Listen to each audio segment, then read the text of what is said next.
मसीह यीशु में आप सबकी सलामती हो।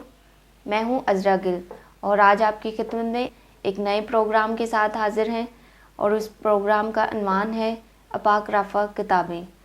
बहुत से लोगों को अपाक रफ़ा किताबों के बारे में पता होगा, लेकिन कुछ लोग इसके बारे में नहीं जानते।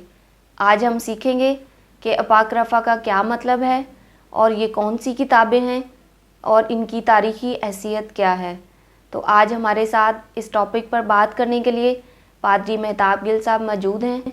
हम उनसे सीखेंगे कि ये कौन सी किताबें हैं और इनका क्या मतलब है और इनकी तारीख़ी हैसियत क्या है। पादरी साहब, आज के प्रोग्राम में मैं आपको वेलकम करती हूँ।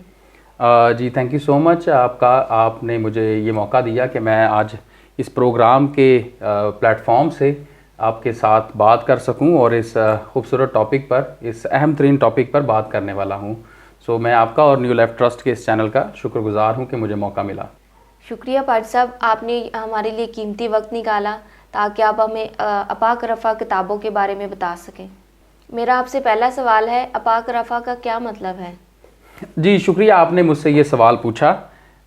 जहाँ तक तो बात कि इस लफ्ज़ का क्या मतलब है, तो मैं ये समझता हूँ कि इसका जवाब ये होगा कि ये एक यूनानी मतन का लफ्ज़ है जिसका मतलब है छुपा हुआ, भेद या पोशीदा, और यही इसके लफ्ज़ के मायने हैं। शुक्रिया पादरी साहब। मेरा आपसे दूसरा सवाल है, अपाक रफ़ा कौन सी किताबें हैं? जी ये भी बड़ा अच्छा सवाल है। मैं समझता हूँ मेरे पास ये कैथलिक फेथ से बिलोंग करने वाली बाइबल है और इसमें अगर हम इसको देखें तो इसमें चंद एक किताबें ऐसी होंगी जो इस बाइबल में, जो प्रोटेस्टेंट बाइबल कहलाती है, ये कैथलिक बाइबल है जो हमारे कैथलिक बहन भाई पढ़ते हैं, जो कैथलिक फेथ से ताल्लुक़ रखती हैं, और ये प्रोटेस्टेंट बाइबल कहलाती है।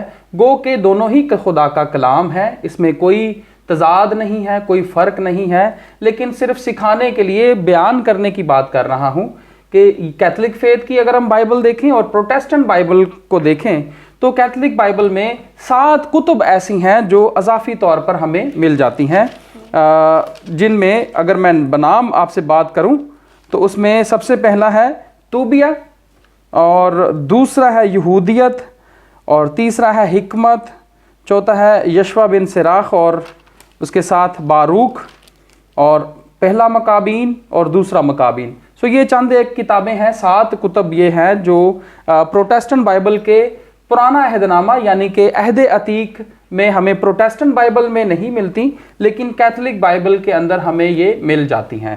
पादरी साहब, मेरा आपसे अगला सवाल है कि इन किताबों की तारीख़ी हैसियत क्या है?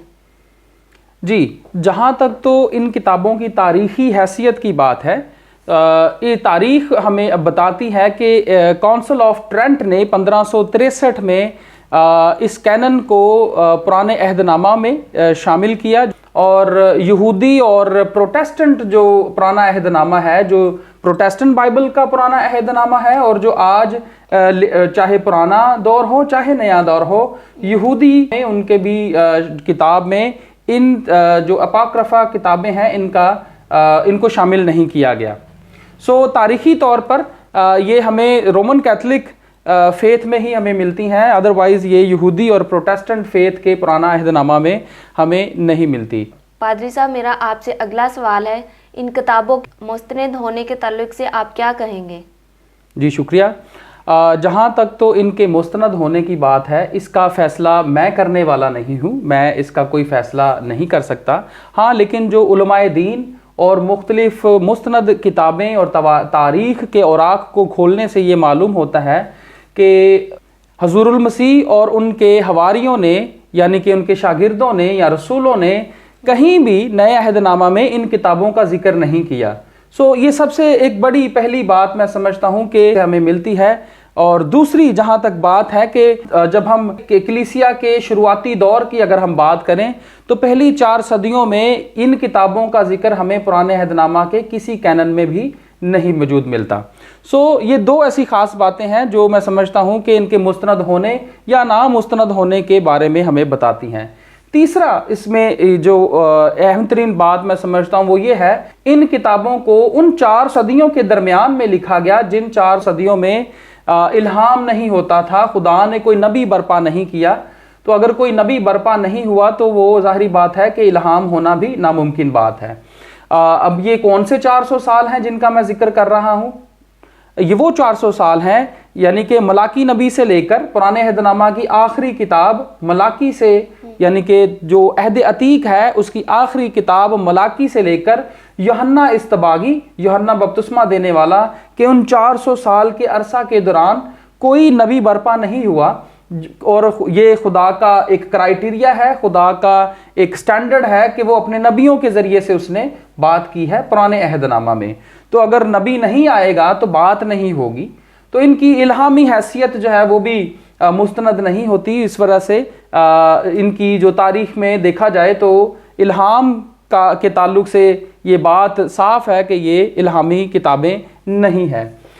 آگے اگر ہم بڑھیں اور دیکھیں تو اس میں بہت ساری مختلف ایسی باتیں ہیں جن میں تضاد نظر آتا ہے، جیسے کہ جغرافیائی طور پر اور تاریخی طور پر بائبل کی تاریخ سے اس میں بہت ساری ایسی باتیں ہیں جو میل نہیں کھاتی ہیں۔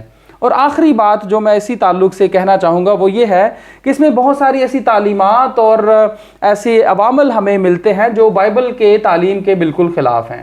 تو جہاں تک تو بات اپاکرفا کتابوں کے مستند ہونے کی ہے تو یہ ایسے چند ایک ثبوت اور ایسی چند ایک نکات ہیں جو میں سمجھتا ہوں ان کے مستند ہونے یا نامستند ہونے کے بارے میں ہمیں صاف طور پر بتا دیتی ہیں۔ آج ہم نے پادری صاحب سے اپاکرفا کے بارے میں سیکھا کہ اپاکرفا کا کیا مطلب ہے اور یہ کون سی کتابیں ہیں اور ان کی تاریخی حیثیت کیا ہے۔ تو شکریہ پادری صاحب، آپ نے ہمیں ان کتابوں کے بارے میں بتایا۔ جی تھینک یو سو مچ جی، آپ کا بھی میں شکریہ ادا کرنا چاہتا ہوں کہ آپ نے مجھے یہ موقع دیا کہ میں اس پروگرام کے ذریعے سے اس اہم ترین ٹاپک پر بات کرنے والا ہوں۔ سو آپ کا بھی بہت بہت شکریہ، اور میں نیو لائف ٹرسٹ کے چینل کو بھی شکریہ کہنا چاہتا ہوں جو اس طرح کے پروگرامز دنیا کے لیے لے کر آ رہا ہے۔ امید ہے آپ سب نے برکت پائی ہوگی۔ خداوند آپ کو برکت دے۔